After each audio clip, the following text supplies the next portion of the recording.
ଦେଖନ୍ତୁ ଆଜିର ଭିଡ଼ିଓ କୌଣସି ବ୍ଲଗ୍ ଭିଡ଼ିଓ ନାହିଁ। ଆଜି ହେଉଛି ଆମ ଗାଁ ପାଇଁ ଗୋଟିଏ ଦେଖନ୍ତୁ ବହୁତ ଦୁଃଖ ଦିନ। ଏଇ 2-3 ଦିନ ଲଗାଣ ବର୍ଷାରେ ଆମ ଗାଁ ସମ୍ପୂର୍ଣ୍ଣ ଜଳମଗ୍ନ ହେବାକୁ ବସିଲାଣି। ଧୀରେ ଧୀରେ ଜଳସ୍ତର ସମ୍ପୂର୍ଣ୍ଣ ବଢ଼ିବାରେ ଲାଗିଛି। ଲୋକମାନେ ନାଇଁ ନଥିବା ଅସୁବିଧା ହେଉଛନ୍ତି। ଗାଈ ଗୋରୁ ମଧ୍ୟ ସେ ପିଟେଇ ଦେଇଛନ୍ତି।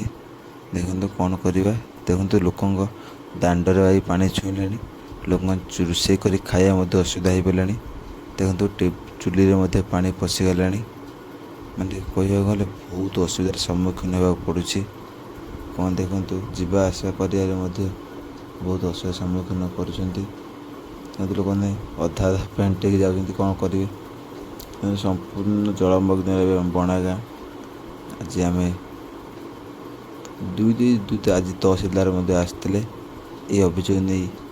ଏହା ହେବାର କାରଣ ଆମ ଯେଉଁ ବଣାରେ ରେଲୱେ ଫାଟକ ରେଲୱେ ହୋଇଛି 3 ନମ୍ବର ଲାଇନ୍, ସେଇ ଲାଇନ୍ ଦ୍ୱାରା ଯେଉଁ ନାଳଟି ବଡ଼ ନାଳଟି ଥିଲା ତାକୁ ପୋତି ଦେଇଛନ୍ତି, ଯାହାଫଳରେ ବହୁତ ଅଳ୍ପ ପରିମାଣରେ ପାଣି ଯାଉଛି। କେଉଁ ବର୍ଷ ଏଭଳି ହୁଏ ନାହିଁ, ପ୍ରଥମ ଥର ଏହି ବର୍ଷ ହୋଇଛି। ଦେଖନ୍ତୁ ସମ୍ପୂର୍ଣ୍ଣ ଜଳମଗ୍ନ ବଡ଼ ଗାଁ। ଆମେ ସରକାରଙ୍କୁ ବିନୀତ ଅନୁରୋଧ କରୁଛୁ, ସରକାର ଯଦି ଏହା ପ୍ରତି ଏକ ଦୃଢ଼ କାର୍ଯ୍ୟାନୁଷ୍ଠାନ ନେବେ ତାହେଲେ ଆମେ ବହୁତ ଉପକୃତ ହେବୁ। ଲୋକଙ୍କ ଅସୁବିଧା ଦେଖନ୍ତୁ। ଖାଇପାରୁନାହାନ୍ତି, ଆମେ ତ ନିଜେ ରୋଷେଇ କରିକି ଖାଇପାରୁନୁ। ସାପ ବେଙ୍ଗର କି ମୁଦାମୁଦାରିକି ଶୋଉଛୁ। ଆଉ ହେଉଛି ଏଇରମ ହଇରାଣ ହେଉଛି। ଆଉ ଯାଇ ବାସି ପାରୁନୁ, କି ହାଟ ବଜାର କିଛି କରିପାରୁନୁ, କିଛି ବି ମିଳୁନି। ଆଉ କ'ଣ କରିବୁ, ଏଇ ହଇରାଣରେ ପଡ଼ିଛୁ। ଆଉ 4-5 ଦିନ ହେଇଗଲାଣି। ଆଉ ସାପ ବେଙ୍ଗର ସବୁ ଗଳୁଛୁ। ନା ଏଇ ରେଲବାଇ ସବୁ ବାନ୍ଧି ଦେଇ ସାରିଲା ପରେ ଆମର ଏଇ ହଇରାଣ ହେଇ ପଡ଼ୁଛୁ। ଆଉ ନ୍ୟୁଜ୍ ବାଲା ମଧ୍ୟ ଆସି ପହଞ୍ଚିଗଲେ। 50-60 ଆମ ଘର ଗାଁରେ ଏଇରମ ଦେଖନ୍ତୁ ଅସୁବିଧାରେ ରହିଛୁ। ଆଉ ମାନେ ବିଶେଷ କରି ଯାଉଛୁ ଦେଖନ୍ତୁ ଆମ କେମିତି ସମାଧାନ ପରିବାର ହେବ। ଆଉ ଅସୁବିଧାର ହେଉଛି ପାଣି ସମ୍ମୁଖୀନ କେମିତି ହେଉଛି। ଏଇ ପଛ ରାସ୍ତା ଦେଖନ୍ତୁ ସମ୍ପୂର୍ଣ୍ଣ ଜଳମଗ୍ନ, ଅଣ୍ଟେ ପାଣି। ଲୋକ ଯିବା ଆସିବା ଅସୁବିଧା।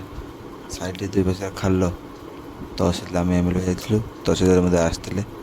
ଜଳ ନିଷ୍କାସନ ପାଇଁ ମଧ୍ୟ କୌଣସି ଏକ ବାଟ କଲୁ, ତଥାପି ଆଜି ରାତିରେ ମଧ୍ୟ ପାଣି ଧୀରେ ବଢ଼ିବାରେ ଲାଗିଛି। ସରକାରଙ୍କୁ କହୁଛୁ ଏଥିପ୍ରତି ଦୃଢ଼ କାର୍ଯ୍ୟ ନିଅନ୍ତୁ। ରହୁଛି।